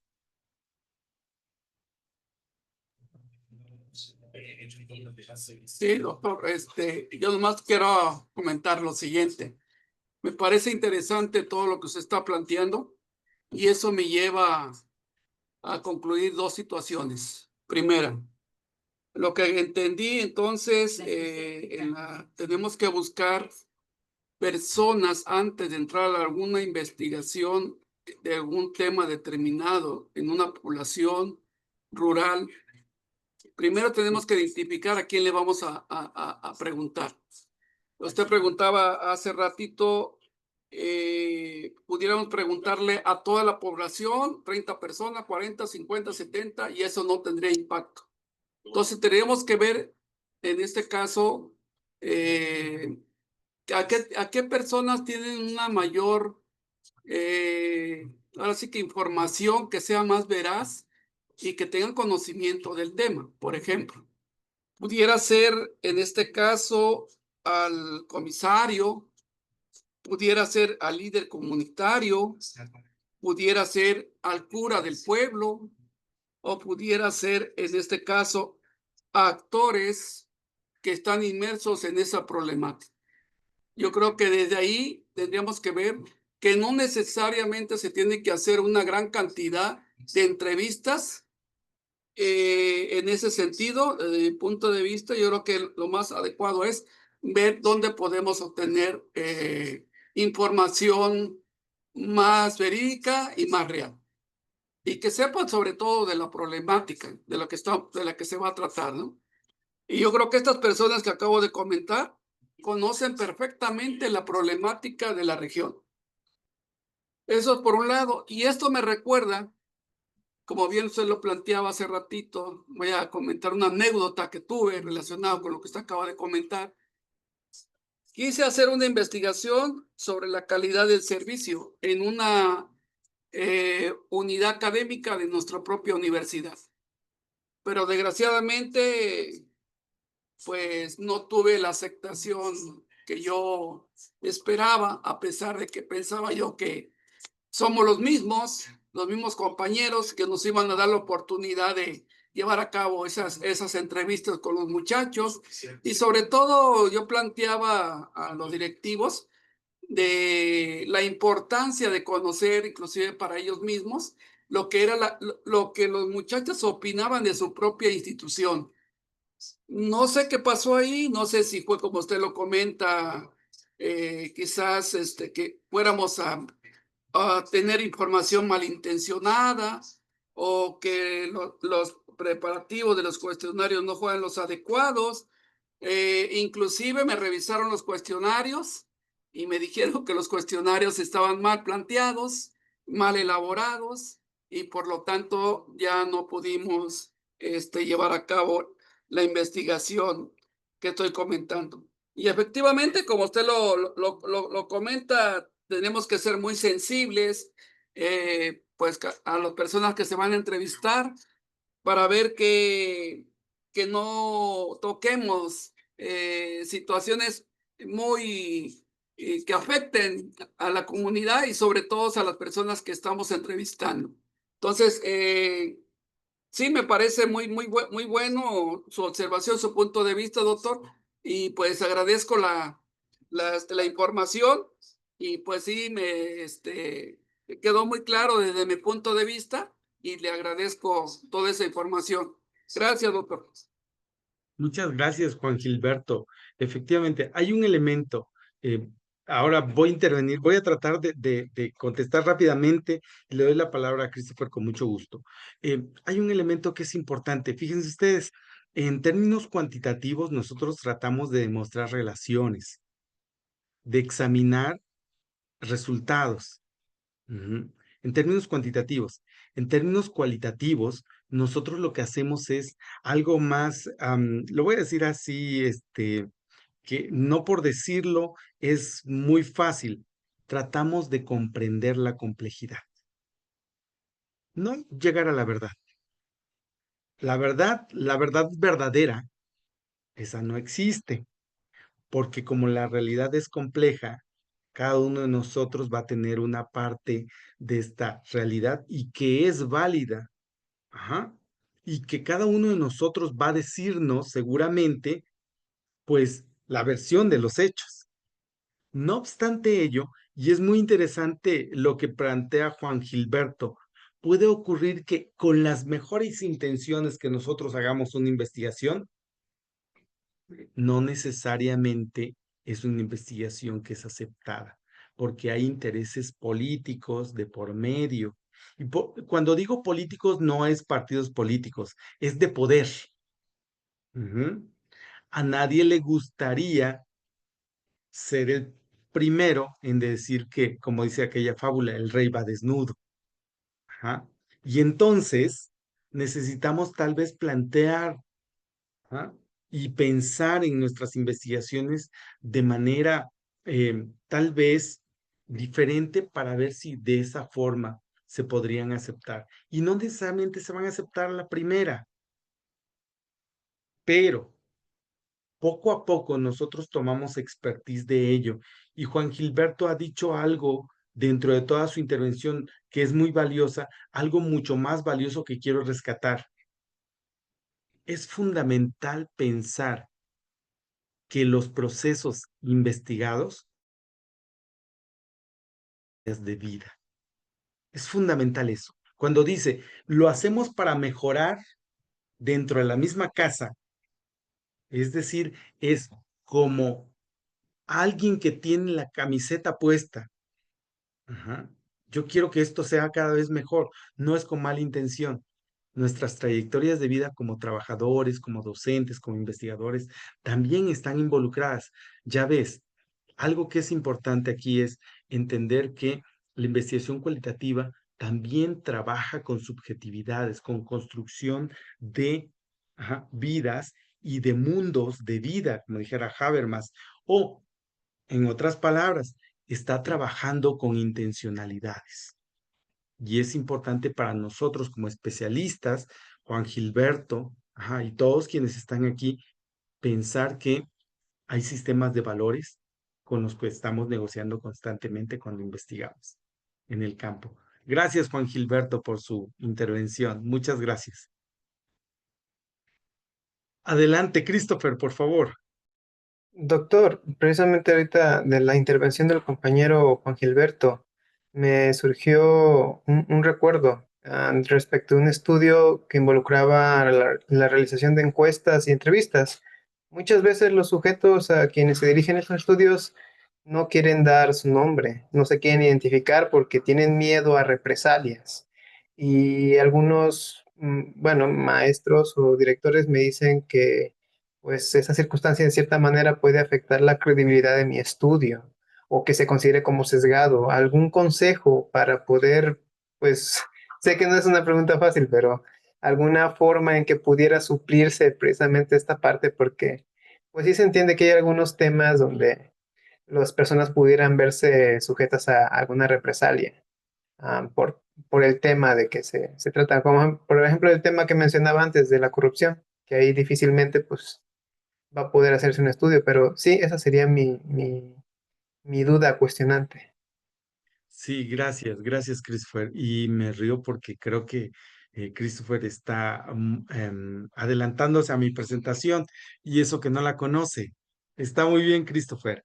Este, algo que es importante, colegas, es que nosotros debemos de preservar el anonimato y la confidencialidad como principio ético en la investigación cualitativa cuando estamos en el campo. ¿Y qué quiere decir esto? Yo no voy a colocar, no necesariamente colocar, estoy en una entrevista con Fabián Jerónimo Castillo y transcribo la entrevista. Y a continuación transcribo la entrevista de Juan Gilberto González Velázquez. Y en tercer lugar, la entrevista con Christopher García. Tal vez no. ¿Cómo hago entonces? Lo que voy a hacer es perfilar. ¿Y cómo perfilo? Digo, informante 1, por ejemplo, FG, por poner las principales iniciales, o tan solo informante 1, informante 2, JG, y ya sé que es Juan González, informante 3, CG, Christopher García. Me explico, de tal manera que aún yo debo de tener como un cuaderno, mi diario de campo, ajá, donde diga, informante 1 FG es Fabián Jerónimo Castillo, él es profesor de tal lugar y se dedica a esto o aquello. Entonces, informante 2, JG es Juan Gilberto González Velázquez, él se dedica a esto y es importante este perfil. Christopher García es el informante número 3, CG y tal, ¿no? Es decir, debemos de preservar el anonimato, pero mis profes me dicen, es que debes de poner el nombre. Si hay elementos en la discusión que son delicados, yo como investigador debo de cuidar de manera ética su integridad. Pero mi profe me está diciendo que ponga su nombre. Lo que podemos hacer aquí es negociar. A mi profesor le digo, si existe la persona que está diciendo esto, y aquí está la transcripción y el audio de la entrevista. Y así hay una posibilidad de verificabilidad en la investigación cualitativa. Y este es un criterio de calidad o de cientificidad, quiero decir, de calidad y cientificidad, porque puede ser verificable. Es decir, yo no me estoy inventando a mi informante, ni lo que está diciendo. Aquí hay un audio que está puesto en una liga para quien quiera, en mi sínodo, por ejemplo, o mi profesor asesor, director de tesis, podría ser una opción. Y aquí está la transcripción. Y aquí está el consentimiento informado, si es posible que yo pueda obtener el consentimiento informado. De tal manera que así podría yo solventar en este momento la posibilidad de no escribir el nombre completo del informante en la propia tesis. ¿Me Muchas explico? gracias, doctor. Gracias. Y vamos entonces a propósito de esta viabilidad ética y operativa. ¿Cómo lo hago en la realidad? ¿Qué es el protocolo, perdón, cómo es el protocolo ético contextualizado? ¿Qué es el consentimiento informado? El consentimiento informado, tú puedes poner en el buscador en este momento, cuando quieras, ¿no? Formato de consentimiento informado y te va a dar. Y si le das en Word o en PDF, ya. Y entonces en lugar de, ahí dice, una rayita para el nombre de investigador, pones tu nombre y tal, ¿no?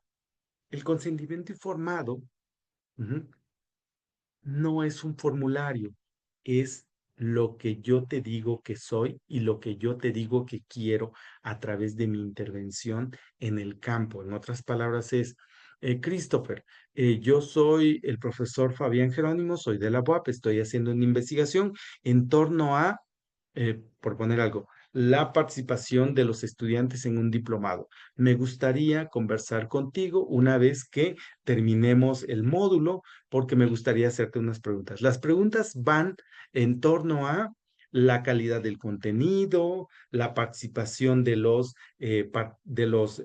integrantes de este grupo, aparte el anclaje teórico-metodológico y también las expectativas que tú tienes. ¿Te interesaría participar? Ese es un consentimiento informado, dialogado. No es, Christopher, te mando un formato, por favor, léelo, llénalo y ya está. Eso es como muy de procedimiento. En contextos locales, en contextos rurales, no funciona este formato, esta hojita, pues.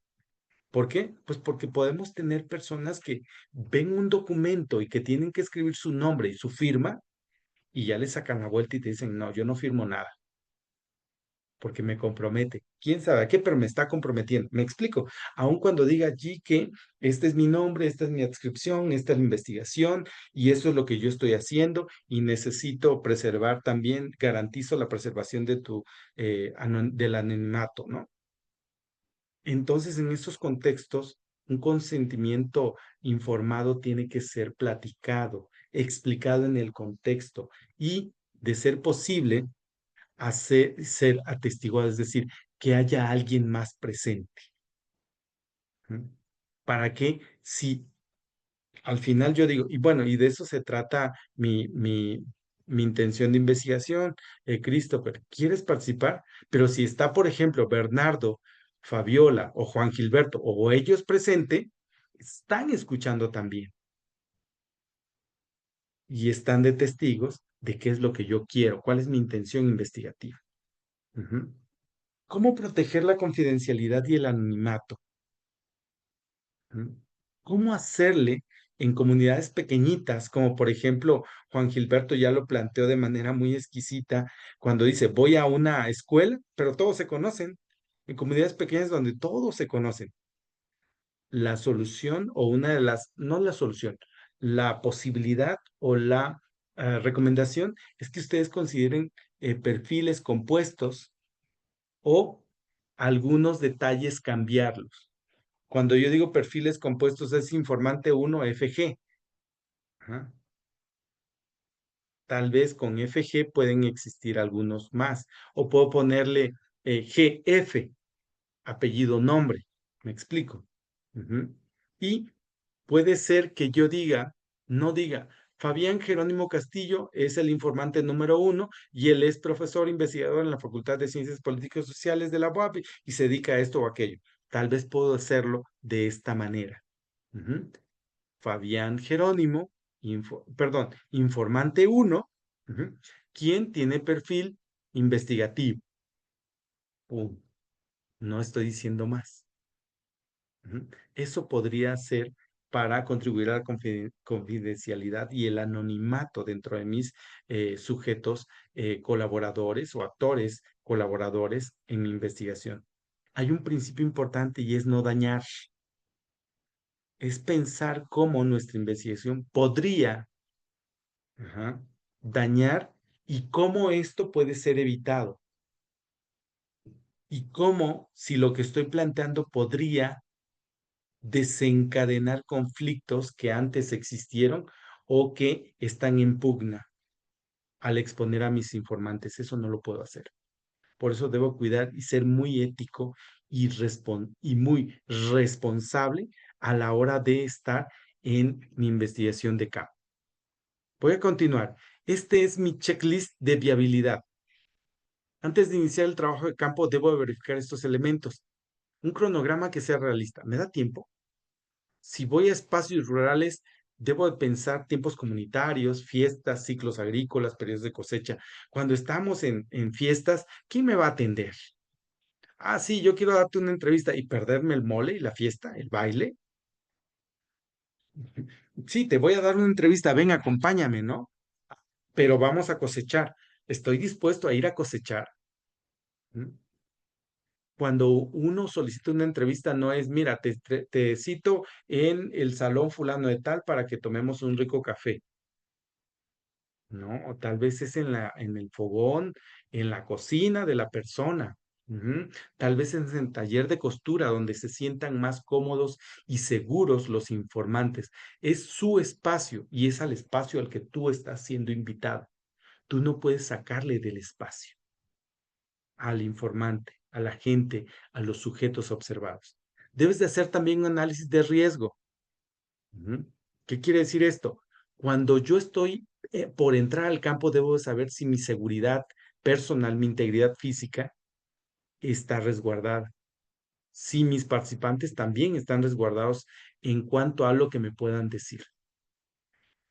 Debo de hacer una valoración sobre los recursos disponibles. En realidad voy a viajar 5 horas cada semana y 5 horas de regreso de Puebla a la Sierra Norte y me va a alcanzar el dinero.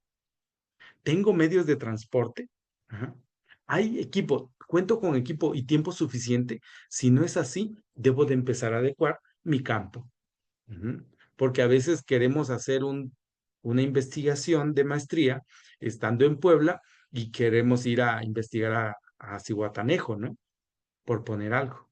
Y pues no es posible, tal vez no sea posible si yo no tengo dinero suficiente, si yo no tengo transporte, si no tengo el equipo, si son solo 24 meses de la maestría. Me explico, es un viaje por lo menos de 8 o 10 horas de ida y a veces puede que no encuentre yo una entrevista o no observe lo que deseo observar.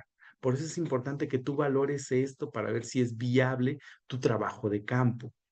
Hay otra cuestión importante, es la reflexibilidad posicional, es decir, ¿cuál es mi posición yo como investigador, como investigadora? ¿Estoy dentro del proceso o estoy fuera del proceso? Por ser mujer, ¿voy a tener fácil acceso a que si yo soy hombre? Ujú. Por mi edad, ¿me van a aceptar en un grupo de jóvenes o no? Por poner algo, ¿no? Porque dije que vengo de una universidad privada, como yo te he contado, ¿no? ¿Me van a abrir la puerta de inmediato o me la van a cerrar? A mí me pasó lo contrario, ¿no? Me la cerraron, no me la abrieron durante 3 meses, me pusieron a prueba. Todo esto debes de estarlo pensando para la viabilidad. Y el último que es importante es tu plan de contingencia. ¿Qué hago si pierdo el acceso al campo? ¿Qué hago si cambian las condiciones en el campo? ¿Y qué hago si surgen conflictos que me impiden acercarme al espacio de estudio? Todo esto debo estarlo considerando siempre para construir ya mi acercamiento al campo. Bien, ya estamos casi terminando. Este es un ejercicio de síntesis e integración de lo que hemos visto sobre cómo tejer o cómo articular la estrategia metodológica. Un diseño de campo exitoso no es aquel donde cada cosa, cada paso es lógico y es consecuente y está explicitado de manera justificada. No, es en realidad donde cada paso, cada pregunta, cada entorno, cada estrategia va a ser reflexiva, va a ser de ida y de vuelta. Elementos fundamentales que no debes de perder de vista cuando tú haces investigación de campo, cuando te estás entrando al campo, es ¿cuál es mi pregunta de investigación? ¿Cuál es el entorno en el cual yo estoy trabajando? ¿Cómo he definido a mis sujetos muestreados o participantes investigados? Y finalmente, y no por eso menos importante, es ¿cuál es la estrategia que voy a implementar en el campo? Son 4 elementos que van a estar como en una carretera, como si fueran paradas del autobús, que tú tienes que estar siempre. Y es que el autobús no solamente va para adelante, sino de la parada número 2 se regresa a la 1 o se va a la 4. Y de la 4 no es que se salga, sino que regresa a la 3 o se regresa a la 1. Es decir, es un ir y venir, entrar y salir constante. Por eso la investigación cualitativa es muy rica en estos términos de reflexividad. Finalmente, la estrategia de campo no es un protocolo rígido, no es un asunto de en el mes 1 voy a hacer esto, en el mes 2, en el mes 3. A veces como, digamos, como para poner a prueba. a los estudiantes les dicen, mira, haz tu cronograma de trabajo de campo, ¿no? Y ves que, o te das cuenta que muchos estudiantes no necesariamente han hecho trabajo cualitativo, porque dicen, en el primer mes voy a hacer mi investigación documental, en el segundo mes mis preguntas de investigación, y cuando toca el campo van a decir, ¿no? Y en la primera semana voy a hacer 2 entrevistas, y en la segunda semana voy a hacer otras 2, y en la tercera y cuarta semana las otras 4, de tal manera que en el mes ya tengo 8 entrevistas. Eso no ocurre en la realidad. Lo que sí debemos de entender nosotros que el trabajo de campo es una estrategia que es flexible, que debemos adaptarla a cómo va ocurriendo durante el tiempo de investigación, tanto en el aula, en el espacio áulico, si es que somos estudiantes, ajá, en la oficina, si somos investigadores, pero seamos estudiantes o investigadores, investigadoras, en el contexto donde nosotros estamos y no perder de vista la coherencia metodológica. De allí que la pregunta de investigación, el objetivo, el supuesto hipotético o la premisa hipotética, a lo mejor no tenemos hipótesis, estén siempre alineados.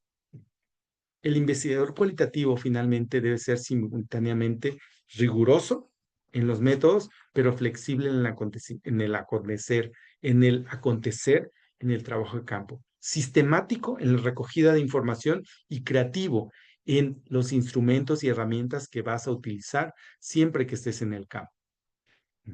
Eso para mí es fundamental y al final recuerda, es un poco arte, un poco artesanía lo que haces en el trabajo de campo.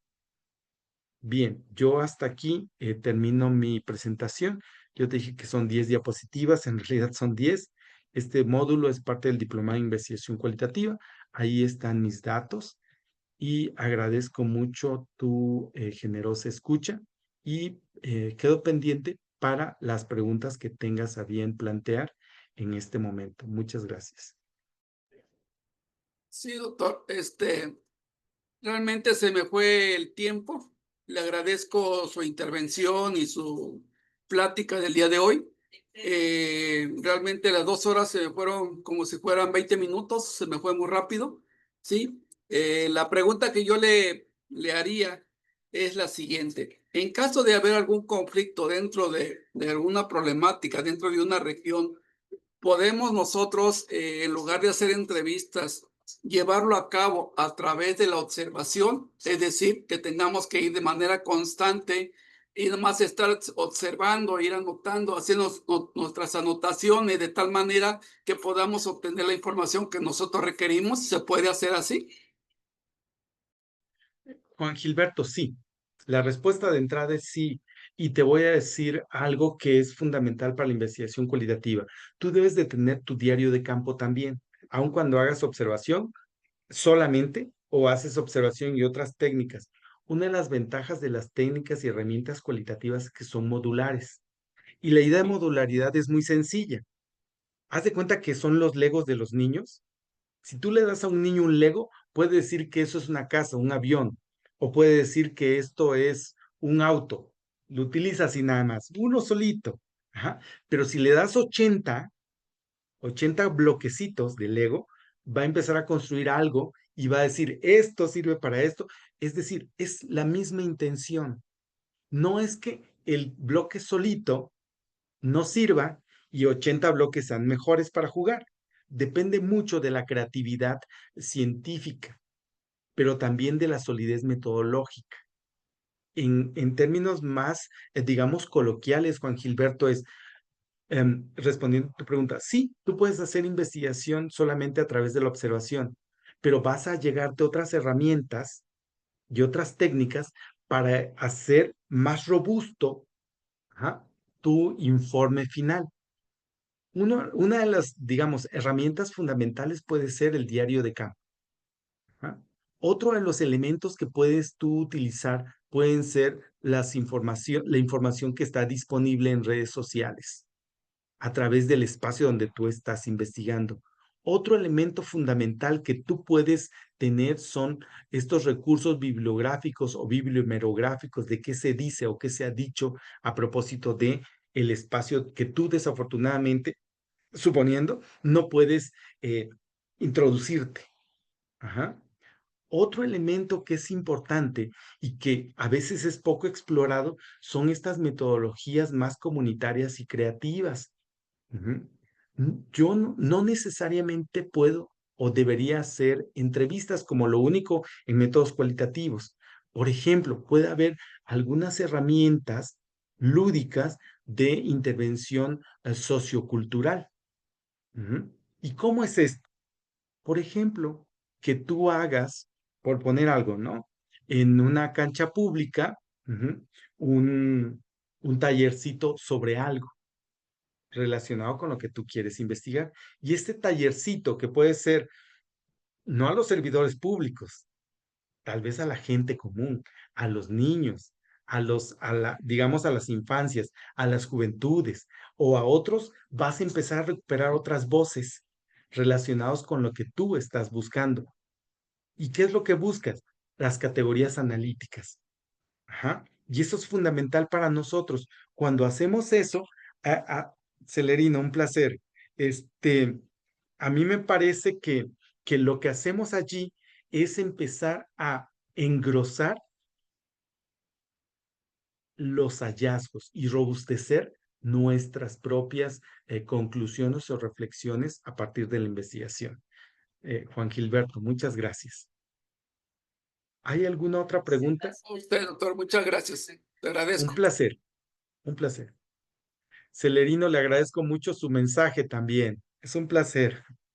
Gracias, doctor. Al contrario, lo escuché con mucha atención y desde luego esto nos va a servir mucho en nuestro trabajo, ¿no? Muy importante. Usted se ve que la verdad, como decía el compañero Gilberto, las 2 horas se fueron muy rápido, es muy dinámico, pues tiene muy preparado, ¿no? No con eso digo que los que no han compartido también este diplomado no tienen la capacidad, desde luego, todos, pero usted tiene una carisma para dar su cátedra y la verdad Gracias. que me pareció muy bonita. Muchísimas gracias, doctor, por su experiencia. Le agradezco mucho, muchísimas gracias y agradezco mucho la consideración de que las 2 horas se han ido muy rápido. Agradezco mucho y sinceramente, pues esto es lo que nos gusta hacer y cuando uno lo comparte con personas, es como, pues uno refleja, yo no sé, y porque no me gusta el fútbol, pero seguramente los futbolistas cuando hablan de fútbol se han de emocionar tanto como yo cuando hablo de métodos cualitativos.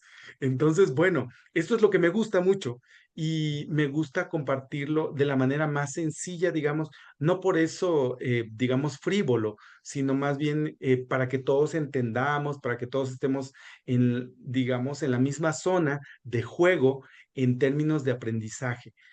Y agradezco su consideración también, Celerino. Es usted muy generoso con sus palabras. También a Juan Gilberto que lo ha dicho. Gracias, gracias por su consideración. Sí, maestro, un abrazo. Un placer. ¿Hay alguien más que quiera intervenir antes de cerrar ya la sesión del día de hoy?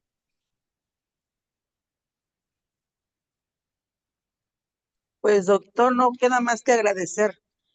Yo creo que las palabras ya, el compañero Celerino ya no las ganó. La verdad es gran aportación. Para mí fue muy significativa la reunión que tuvimos. Como dicen los compañeros, igual que me antecedieron, se fueron volando las 2 horas, 2 horas ya casi con 10 minutos. Muy agradecida, doctor, muy agradecida, me identifico con todo lo que tiene en su ponencia. Qué bueno que nos va a hacer llegar la presentación para poderla consultando y poder ir adaptando lo que vayamos haciendo. Le agradezco y muchas felicitaciones, igual el reconocimiento para usted y la doctora Olivia. Buenas tardes. Muchísimas gracias. Gracias, Fabiola. Le agradezco su generosidad y sobre todo su empatía conmigo. Yo espero que así sea siempre que nos veamos, que el tiempo se vaya muy rápido, pero por conversar, por dialogar, por compartir, porque de eso se trata la investigación. No tiene sentido hacer investigación nada más solito y, y pues sin compartir a los demás. Y esta es una muestra de que la Universidad Autónoma de Guerrero está muy interesada en la formación y en las vocaciones científicas hacia diferentes comunidades. Eso me parece que es fundamental y que ojalá y hago votos porque muchas universidades, incluida la mía, se puedan sumar a este tipo de iniciativas y experiencias, porque convocar a personas tan diferentes como yo veo en las fotografías de ustedes o quienes han encendido la cámara también, tan diferentes, y lo digo diferentes por las trayectorias de vida que ustedes tienen y que me han compartido, pues es maravilloso. Enhorabuena para todos, para todas.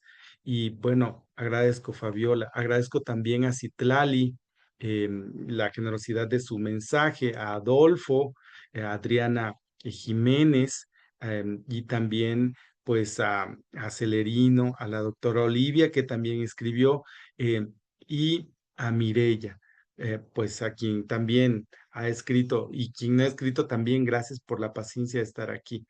No me queda más que agradecer mucho la invitación y a continuación pues le doy la palabra a la doctora Olivia para agradecer todo su generosidad y la anfitrionía en estos espacios virtuales que también yo siento la calidez y la generosidad de usted. Gracias, doctora Oli.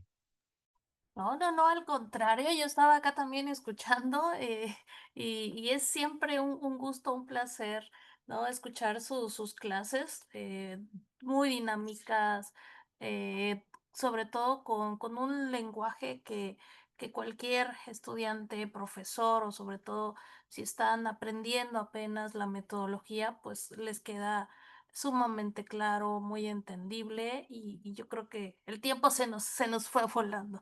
Pues muchísimas gracias, doctor. Nos vemos el próximo viernes para que sigamos acá con este módulo. Y pues desearles buen fin de semana a todos nuestros jóvenes y no tan jóvenes, pero todos con el mismo entusiasmo, ¿no? Que ese es lo importante, que sacrifican el viernes para aprender. Así que muchísimas gracias, excelente noche, buen fin de semana y nos vemos el próximo viernes. Estamos pendientes cualquier duda que tengan a través del grupo oficial.